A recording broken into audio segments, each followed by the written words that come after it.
Mga kapasyon, magandang araw. Huwag galoing manood, pag-subscribe sa aking YouTube channel.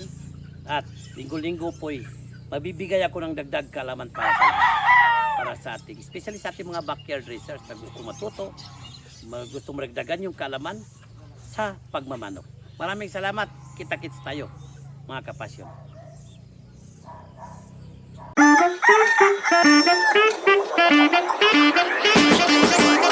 Magandang araw mga kapasyon. Nandito na naman tayo sa isang segment ng IFM, Inilog Farm Management. Medyo hindi maganda ang panahon ngayon dahil ulan.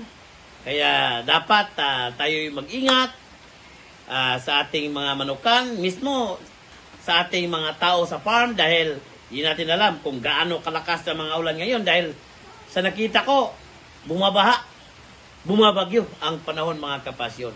Kaya, sa mga itong panahon, yung mga stags natin, hindi lang pwedeng aasalan tayo sa pagkain pagdating sa calcium at saka phosphorus. Dahil kailangan yan sa ating mga stags, lalo na, especially sa mga bagong kinocord natin ng mga stags na kailangan matibay ang mga buto nila dahil pag hindi matibay, pagdating sa paghila nila sa kanilang mga cord or sa time na medyo mailap sila, naku, madaling masisira yung mga paa nila, no?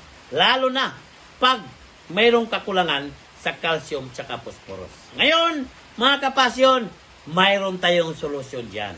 Mayroon po tayong Calactron. Si Calactron ay calcium, phosphorus at vitamin D3. Napakaganda, napakainam. Lahat na kinocord natin na stags, saka yung kinokondisyon natin, mas lalo na yun. Pero kailangan nila sa training nila, yung calcium, phosphorus, saka vitamin D3. Ngayon, magbibigay tayo ng isang tableta sa mga stags natin na ito'y nakacord na, hindi pa to pwedeng i-condition, nakacord lang sila. Ang sa amin lang na matibay yung mga buto na kailanganin natin yan, no?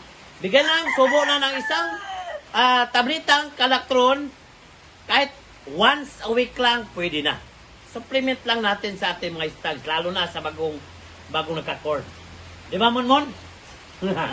Sige, bigyan natin to. Ayan. Isang isang bigayan lang. At siguraduhin malinis yung gamay. Ako nga, naka gloves tayo kasi hindi pwedeng kung saan nakahawak yung kamay natin. So at least sterile siya. Malinis yung ginagamit natin pagbigay sa ating mga manok, no? So isa na namang segment ng ating IFM, Inilog Farm Management. Maraming salamat po mga kapasyon.